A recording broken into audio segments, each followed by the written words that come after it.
The image is an icon of Japan, yet this five-storied pagoda is not a relic of feudal lords, but a modern monument to peace. Erected in 1963 as the Fuji Yoshida Kenotaph, it enshrines the spirits of nearly 1,000 local citizens lost in conflicts since the late 19th century. Reaching it requires an ascent of almost 400 stone steps, a climb that physically separates you from the city below and prepares you for the panorama above. Each tier of its vermilion structure seems to deliberately frame the view, guiding the eye towards the silent, colossal presence of Mount Fuji on the horizon. It is a profound juxtaposition, a relatively new monument born from the turmoil of human history, standing in quiet dialogue with a volcano that has shaped this landscape for millennia. Here, a memorial to transient life finds its perspective against a symbol of geologic permanence.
While the great Vermilion Torii Gate, standing sentinel in the waters of Lake Ashi, is the shrine's most iconic image, its true significance lies deeper, rooted in the volcanic mountain that looms above. Founded in the year 757 by the wandering monk Mangan, Hakone Shrine was not merely built in a place of beauty, but of power, a spiritual anchor intended to pacify the often volatile kami, or spirits of the mountain. Local legend tells of Mangan subduing a fearsome nine-headed dragon that had long terrorized the region, binding the creature to the lakebed and transforming it into a protective deity. This act of taming a wild force resonated for centuries, drawing powerful samurai like Minamoto no Yoritomo, who sought divine favor here before pivotal battles. Today, the profound tranquility that settles over these ancient cedar-lined paths feels less like a simple quiet and more like a hard-won peace, a testament to a 1,200-year vigil kept between humanity and the powerful forces of nature.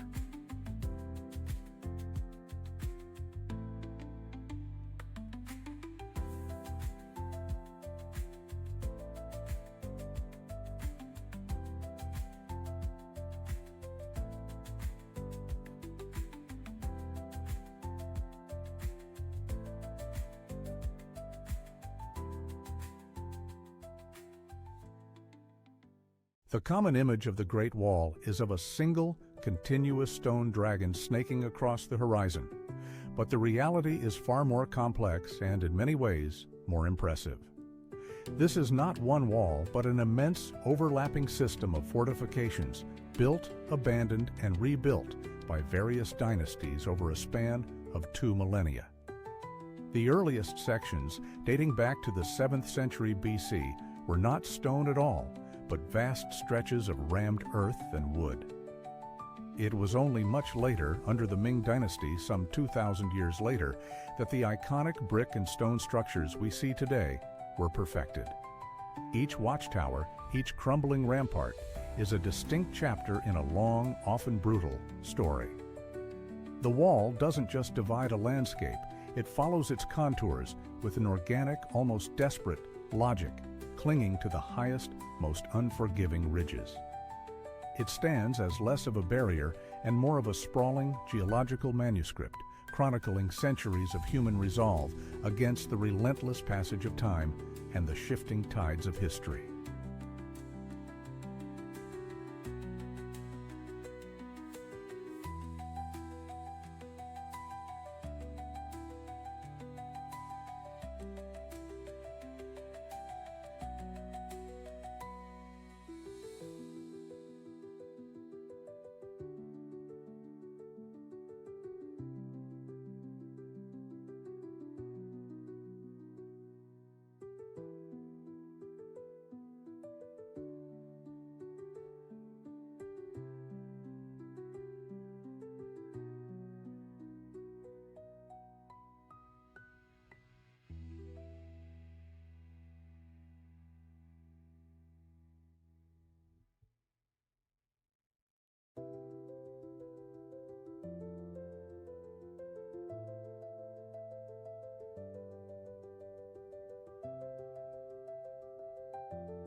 The great vermilion O-Tori Gate of Itsukushima, seemingly floating on the tranquil waters of the Seto Inland Sea, is an image of profound serenity.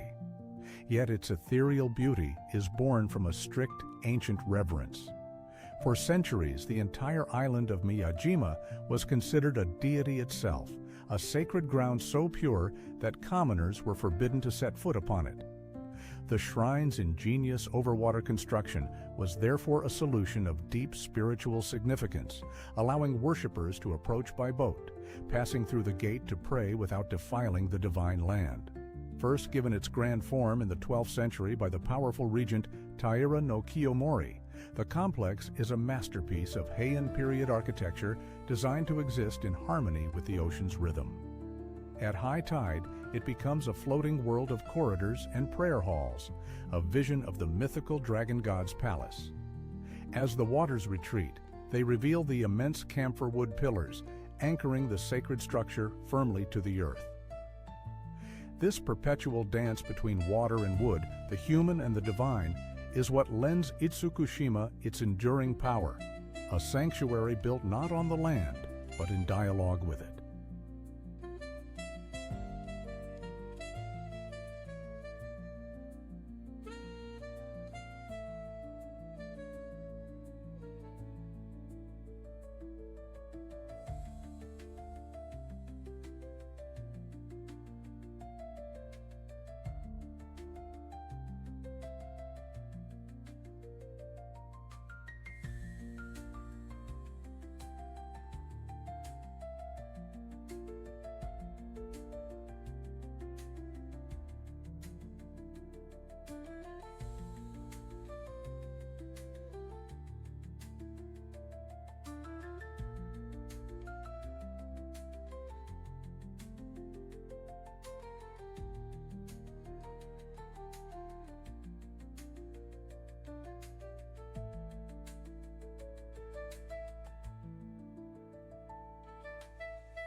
The Ishigaki Archipelago, a scattering of emeralds on a sapphire sea, represents the very southern fringe of Japan, yet geologically it belongs to a world apart.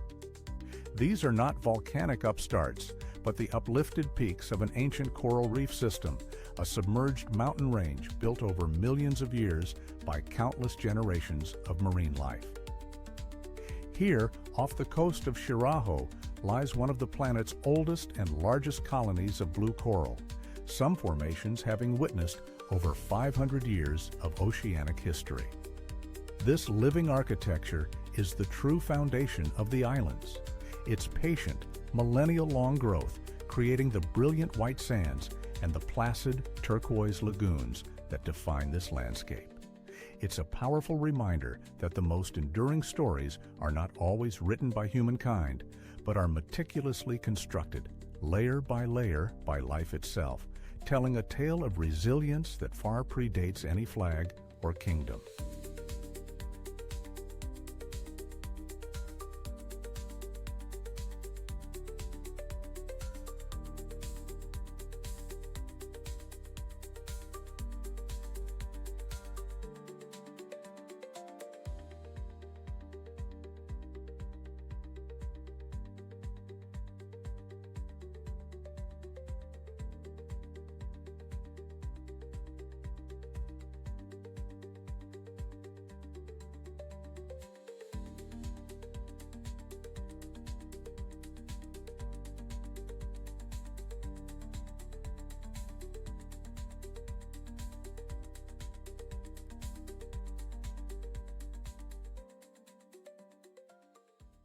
The waters of Canaima Lagoon hold a secret, staining the white quartz sands with their distinctive tea-like hue.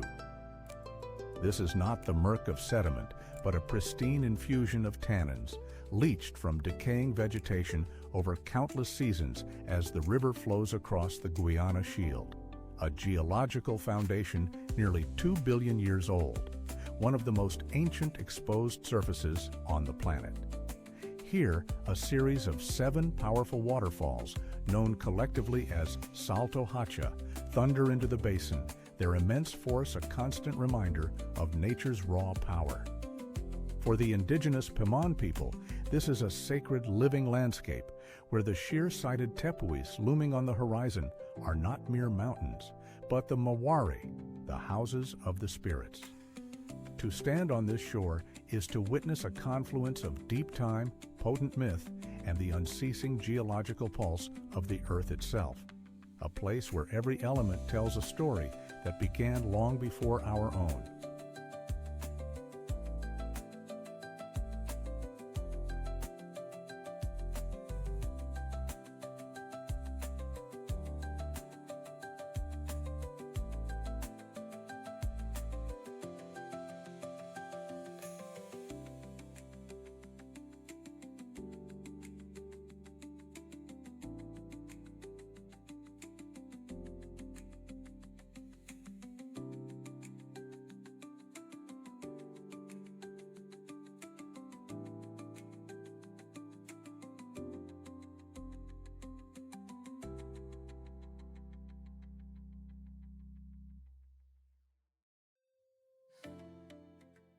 The name Jigokudani, or Hell Valley, is no exaggeration.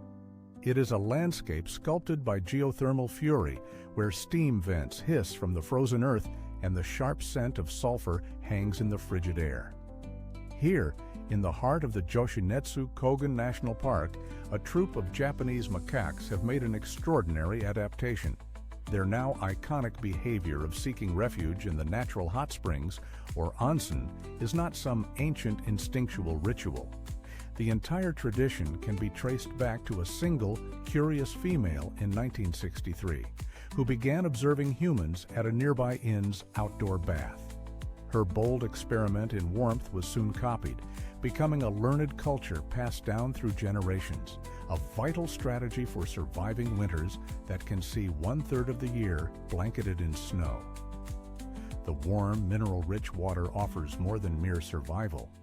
It is a complex social hub, a place to de-stress and reinforce bonds in a world of ice. What we witness here is not simply a charming spectacle, but a testament to primate ingenuity and the profound, evolving relationship between a species and its unique, formidable home.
The stilt houses of Fenghuang, the iconic Diaojialu, seem to float above the placid Tuojiang River, a vision of delicate balance.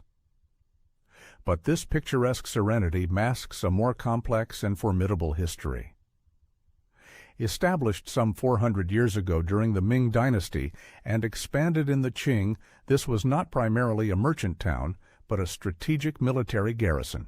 It was an imperial outpost on the frontier, a stone-walled assertion of central power designed to control the surrounding territories of the Miao and Tujia ethnic groups. You can still read this purpose in the city's bones, the imposing East Gate Tower, the crenellated city walls that snake over the hills, and the fortified structure of the original Rainbow Bridge. What unfolds before us is a remarkable architectural dialogue, the organic wooden homes of the local cultures pressed against the unyielding stone of imperial ambition.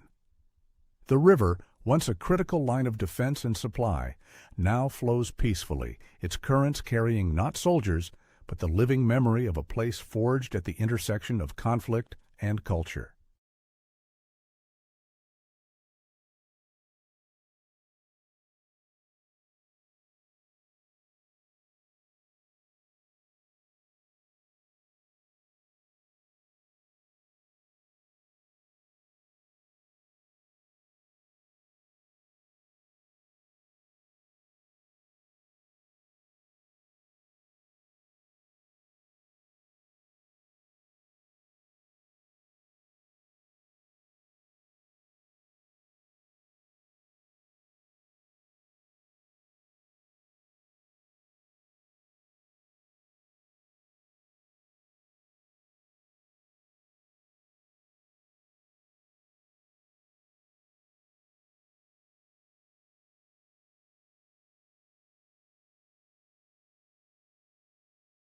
Gazing upon the Jotapan villages, clinging to the banks of the Brantus River in Malang, is to witness a landscape reborn.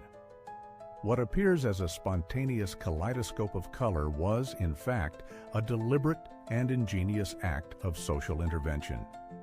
Until 2016, this was a slum slated for eviction, one of Indonesia's 11 most neglected. The catalyst for its transformation wasn't a government decree, but a university assignment given to 8 communication students who proposed painting the village to change public perception and save it from demolition. With a corporate sponsorship for paint and the full cooperation of the residents, the project sparked a community-led revitalization. Every rooftop, wall, and walkway became a canvas, telling a story not of poverty, but of newfound pride and resilience. Today, connected by its now famous glass bridge to the neighboring blue-themed village, Jotapan stands as a powerful testament to how a simple, creative idea can fundamentally alter a community's destiny.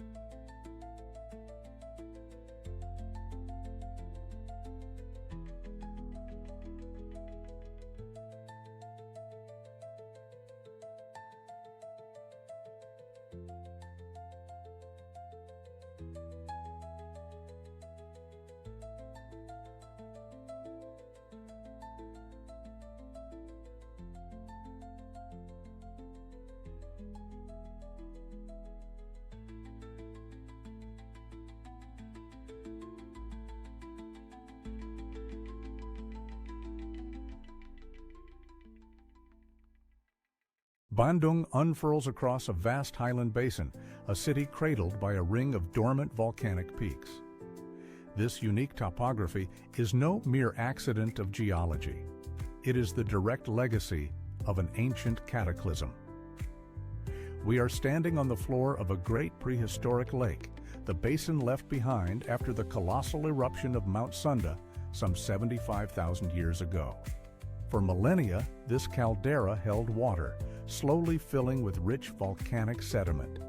It was this fertile ground and the cool, mountain-filtered air that later drew Dutch colonists, who saw in its temperate climate a European ideal and dubbed it Paris van Java, the Paris of Java. The city celebrated Art Deco architecture, and its reputation as a hub for innovation are, in a sense, built upon the ashes of that ancient world.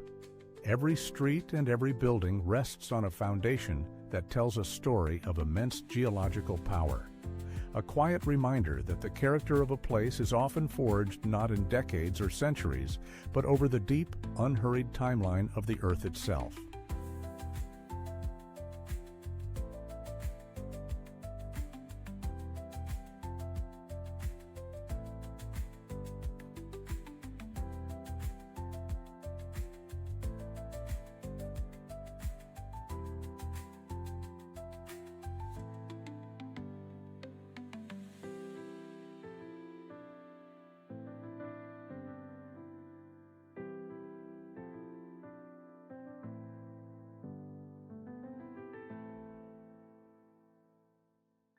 Here, suspended between earth and air in a breathtaking feat of modern engineering, is a structure that seems to defy the very landscape it inhabits.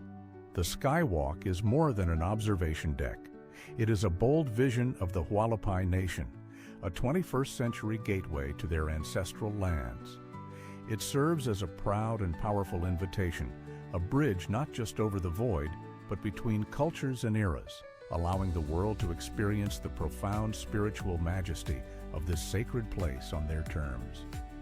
This remarkable U-shaped cantilever bridge doesn't span the chasm, but extends a heart-stopping 70 feet out from the rim. Its massive steel box beams anchored deep within the ancient layered rock of the canyon wall. Walking upon its transparent glass floor, one is granted the unnerving yet exhilarating sensation of floating, with nothing but a few inches of optically pure material separating you from the 4,000-foot drop to the Colorado River below. To demonstrate its immense strength and engineering integrity, the structure was designed to support the weight of over 700 people simultaneously and to withstand wind speeds exceeding 100 miles per hour, a testament to the meticulous planning that grounds this ethereal walkway firmly to the earth.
To many, Hainan is simply China's tropical answer to paradise, a modern coastline of sun-drenched resorts and swaying coconut palms lining pristine, sandy shores.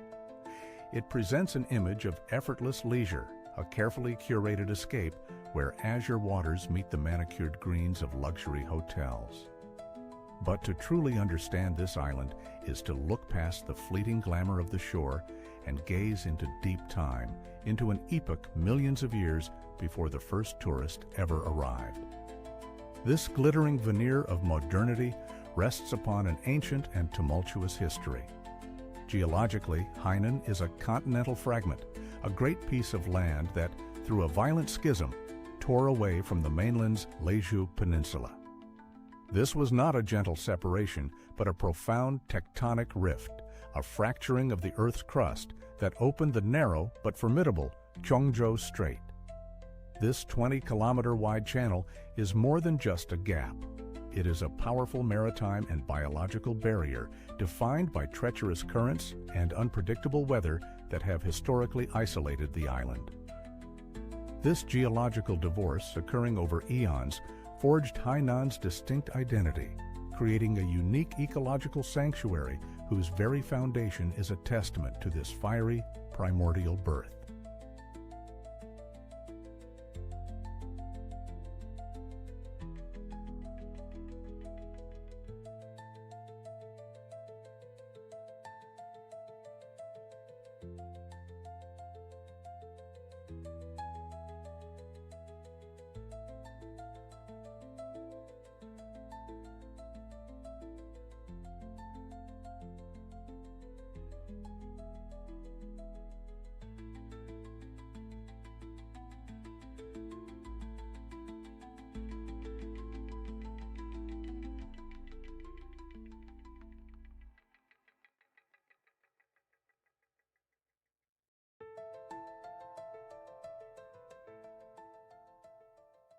Here, at the easternmost edge of Java, the land meets the Bali Strait in a dramatic, definitive conclusion. For centuries, this peninsula was more than a geographical terminus. It was a final redoubt. While the great Islamic sultanates consolidated power across the island, the Hindu-Buddhist kingdom of Blambangan held fast here until the late 18th century. A defiant cultural island against a changing historical tide. This legacy of prolonged resistance is not merely a footnote in a forgotten text. It is etched into the identity of the region and its indigenous Osing people, the direct descendants of this last kingdom. Shielded by the immense volcanic ramparts of Ijen and Raung, their distinct dialect, animist-infused rituals, and unique art forms were allowed to mature in profound isolation. What one witnesses in Banyuwangi, the land of fragrant water, is therefore not simply the sunrise of Java, but a rare glimpse into its past, a cultural time capsule where the island's ancient soul was tenaciously preserved by fire, faith, and geography itself.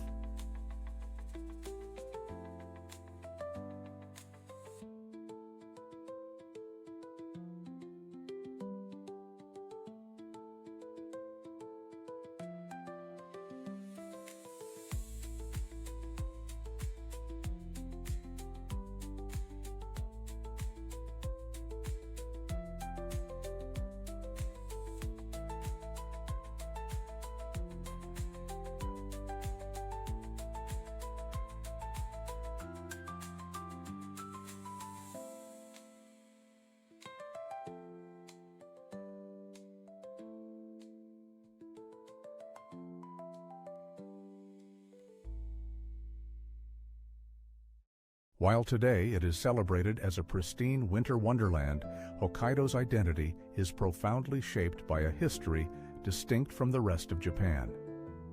For centuries, this island was known to its indigenous Ainu inhabitants as Ainu Moshiri, the quiet land of humans, a world apart from the shoguns and samurai to the south. It was only in the late 19th century, during the Meiji Restoration, that systematic settlement from the mainland began, effectively making this a new frontier. This recent history is why the landscape feels so different here, vast, untamed, and sparsely populated. The past is not erased, but rather embedded in the geography itself. Many of the island's most famous place names, from Sapporo to Shiretoko, are not originally Japanese, but are echoes of the Ainu language, a linguistic ghost map that speaks to a much older story. To travel through Hokkaido is to witness this dual identity, a modern Japanese prefecture laid over an ancient, wilder land that has never been fully tamed.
The path to Fushimi Inari unfolds not as a single structure, but as a living corridor, a testament to the intersection of faith and commerce.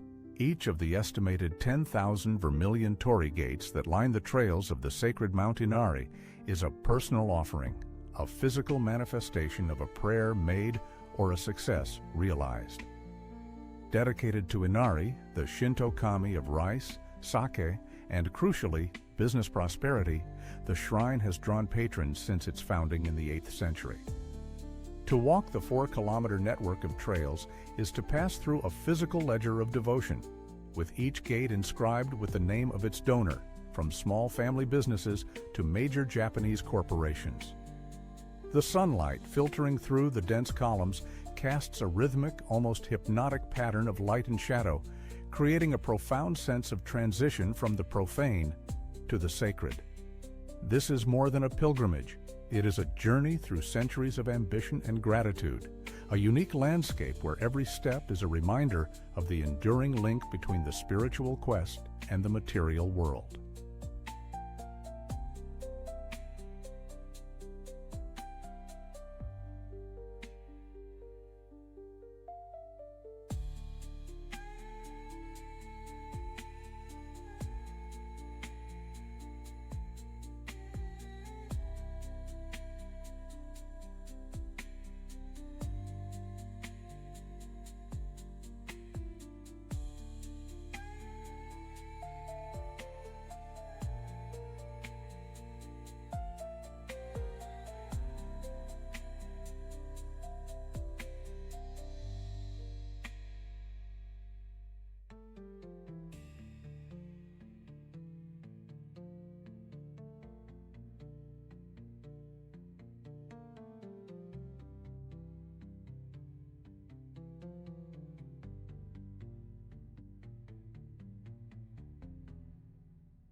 To truly understand Hiroshima, one must first look to the water.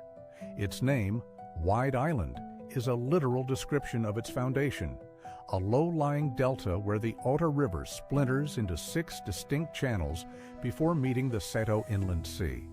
For centuries, this strategic geography made it a vital military and industrial hub, headquarters of the 2nd General Army, and ultimately a target of unimaginable power. Today, streetcars glide over more than 2,000 bridges, stitching together a metropolis that feels both ancient and utterly new. You can see it in the very layout of the city, a design dictated by water, by flow, by the necessity of connection. It's a powerful reminder that, like the river that built this land, Hiroshima has demonstrated a profound capacity not just to endure, but to reshape its own course, channeling a devastating past into a current of peace and relentless forward motion.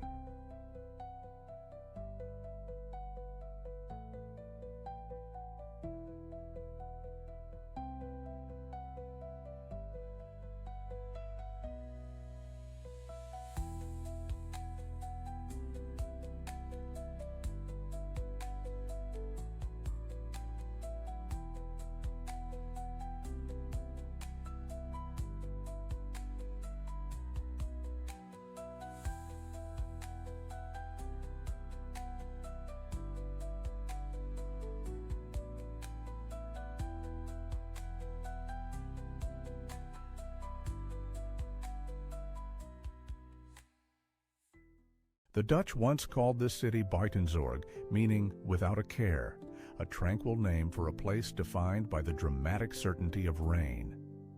Nestled between the volcanic sentinels of Mount Salak and Mount Gedepangrango, Bogor's unique geography forces moisture-rich air to rise, cool and condense, triggering thunderstorms on more than 320 days of the year. This relentless precipitation is not a nuisance, but the city's lifeblood, the very reason the famed Bogor Botanical Gardens were established here in 1817. More than just a verdant sanctuary, this 87-hectare expanse was a strategic colonial laboratory, a place where scientists studied and cultivated the cash crops that would reshape the archipelago's economy. Today, that legacy endures.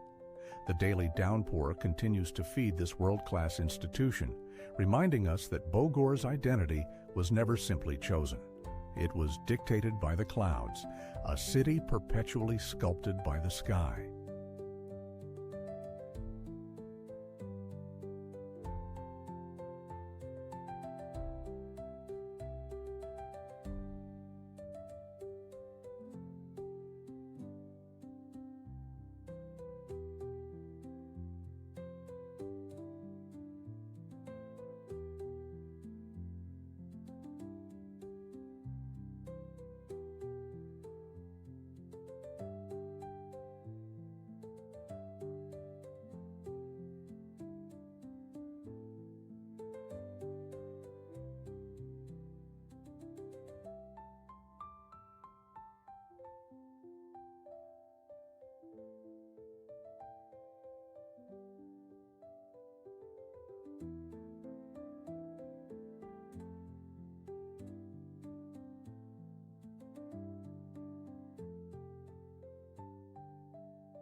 The coast of Belitung is a breathtaking gallery of natural sculpture, where colossal granite megaliths, some towering majestically, others gently rounded, punctuate the crystalline turquoise water.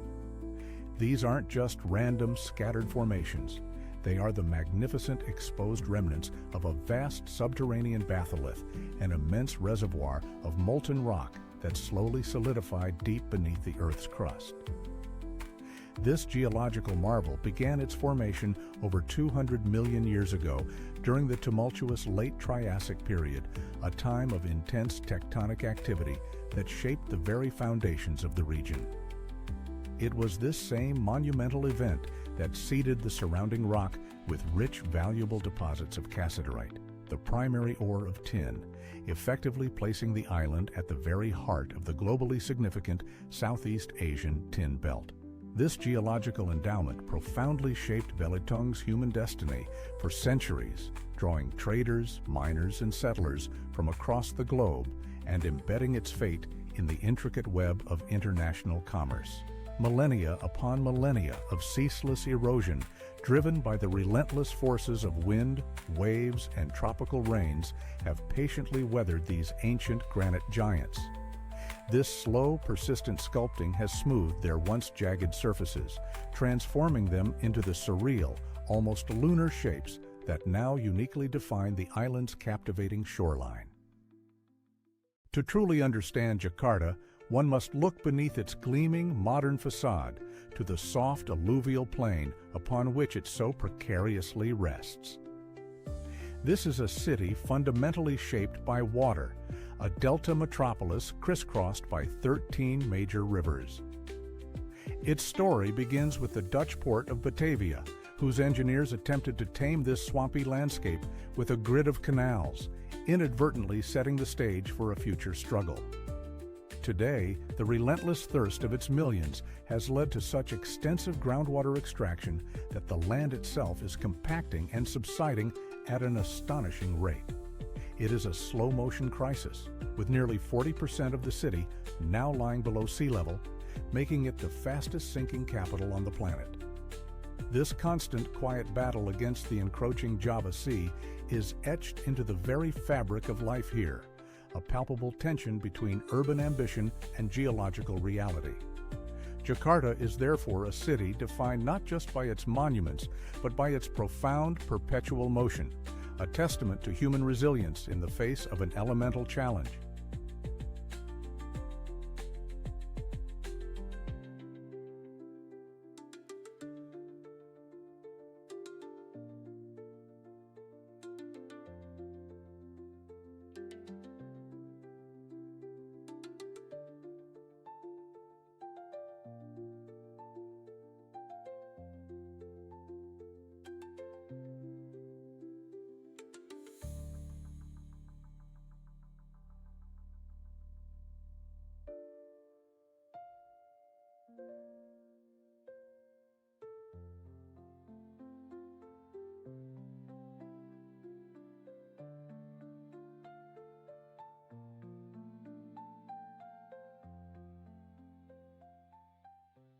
Its original name, Zhejiancheng, or the Purple Forbidden City, reveals the core of its design philosophy.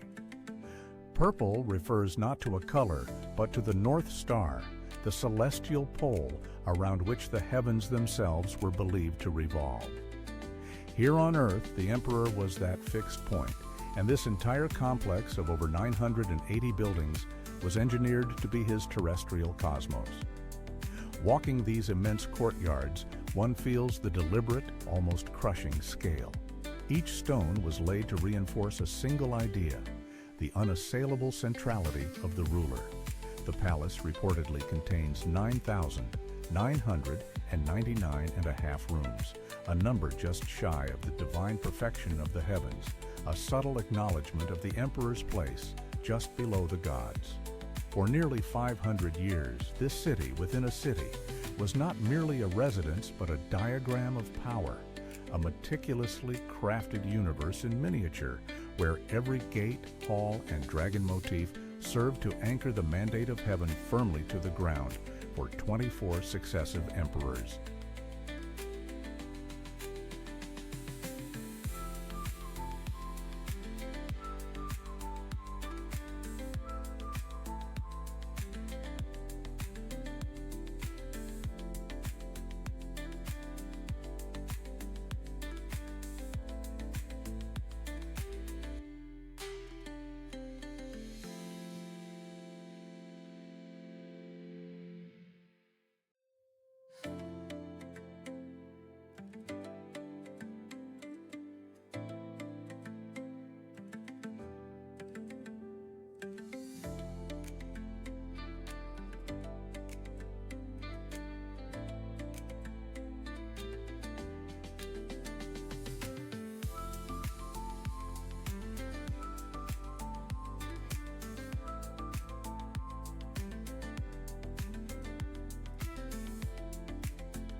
The sculpted emerald green stairways of Bali's rice terraces cascade down volcanic slopes, appearing as a work of monumental land art that shifts with the light. Yet their breathtaking design serves a purpose far deeper than mere aesthetics. This is the Subak system, a remarkably complex and self-governing irrigation network developed with profound wisdom over 1,000 years ago and now recognized as a living UNESCO World Heritage Site. It is the physical manifestation of a core Balinese philosophy. Tri Hita Karana, the three causes of well-being, which seeks an indivisible harmony between the human world, the vibrant natural world, and the unseen spiritual realm. Here, water, considered a holy gift from the gods, is not a private commodity, but a shared blessing. It is managed not by individuals, but by entire communities, flowing from sacred mountain temples, the Pura Tirtha, where priests oversee rituals and offerings.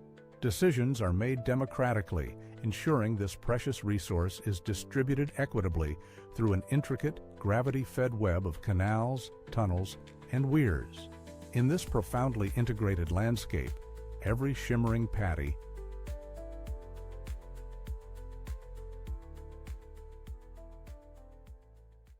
Of the three celebrated siblings that lie off Lombok's coast, Gili Air has always possessed the most understated identity, a character shaped by a fundamental geological truth. The clue is hidden in plain sight within its very name. While Gili is the local Sasak word for a small island, Air is the Indonesian word for water. This is no poetic flourish, it is a vital distinction. Gili Air is the only one of the trio blessed with significant natural underground freshwater springs, a resource that dictated its entire chronology. This single element allowed it to become the first of the islands to support a permanent, self-sustaining community, fostering generations of fishers and coconut farmers long before tourism arrived. This deep-rooted history, nourished by the very ground beneath, is still palpable today, lending the island an atmosphere that feels less like a manufactured escape and more like a living, breathing village that has simply and gracefully chosen to welcome the world.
Nestled within the fertile embrace of the Sichuan Basin, Chengdu has long been known as the Land of Abundance, a title it owes less to divine providence and more to an extraordinary feat of ancient engineering.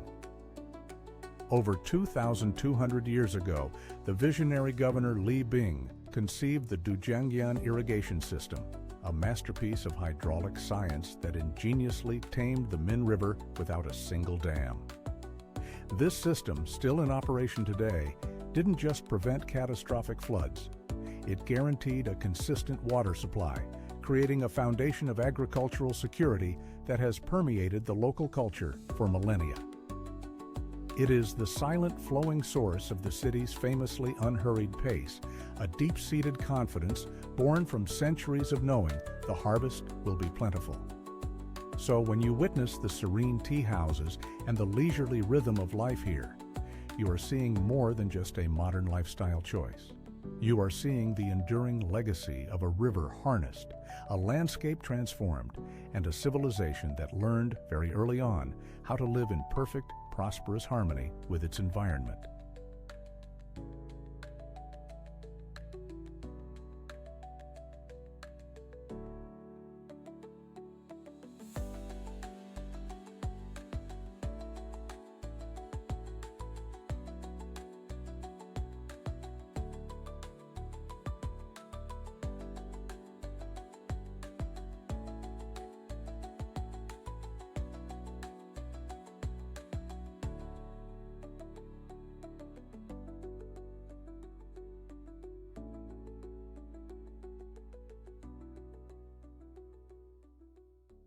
As the first light of dawn spills over the Kedu Plain, the great stone mandala of Borobudur reveals itself, not as a building, but as a concept given form. Erected in the 9th century by the Sailendra dynasty, this is not a temple to be entered, but a monument to be ascended. Its construction is a marvel of engineering. Over 2 million interlocking blocks of volcanic andesite, fitted together without a single drop of mortar, rise in 9 stacked platforms. This entire structure is a 3-dimensional guide to enlightenment, a journey from the earthly realm of desire, depicted in the lower reliefs, to the ultimate state of nirvana at its crowning stupa. To walk its prescribed path is to trace a route nearly 5 kilometers long, reading the 2,672 narrative panels that serve as a silent sermon in stone. It is a cosmic diagram where architecture and theology are inseparable, culminating in the serene gaze of 504 Buddha statues, watching over the very volcanoes that birthed the rock from which they were carved.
The path into Arashiyama is a threshold, not just into a forest, but into a different sensory world. The towering stalks are moso bamboo, a species capable of astonishing growth, shooting upwards by as much as 1 meter in a single 24-hour cycle. This relentless vertical pursuit creates a dense canopy that transforms sunlight into a soft, ethereal glow, while the sheer number of culms, tens of thousands of them, crafts a unique acoustic environment. The sound here, a complex symphony of rustling leaves and the gentle groaning of wood on wood, is considered so culturally significant that Japan's Ministry of the Environment designated it one of the 100 soundscapes of Japan. This is no accident of nature.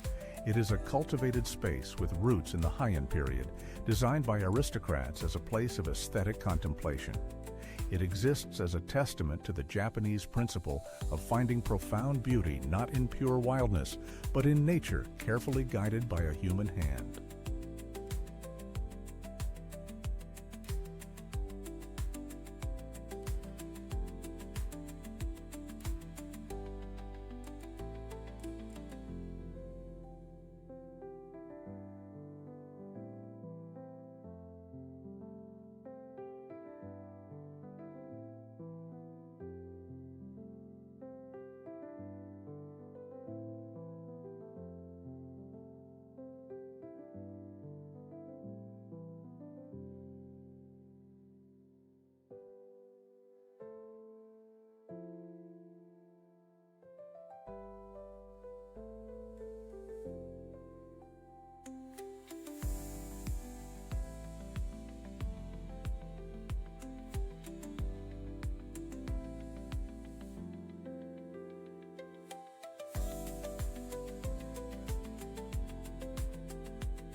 The defining characteristic of Gili Trawangan is not what is present, but what is absent, the sound of the internal combustion engine.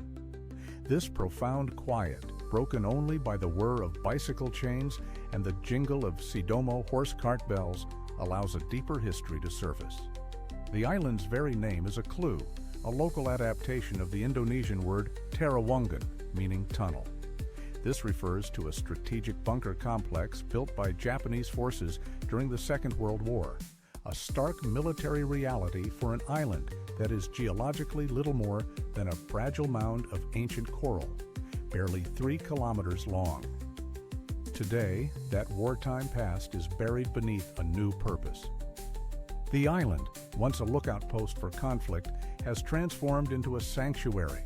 Its focus shifted from the horizon to the intricate world just below the waves, where dedicated conservation efforts now work to protect the delicate coral gardens from which this entire outpost of life was born.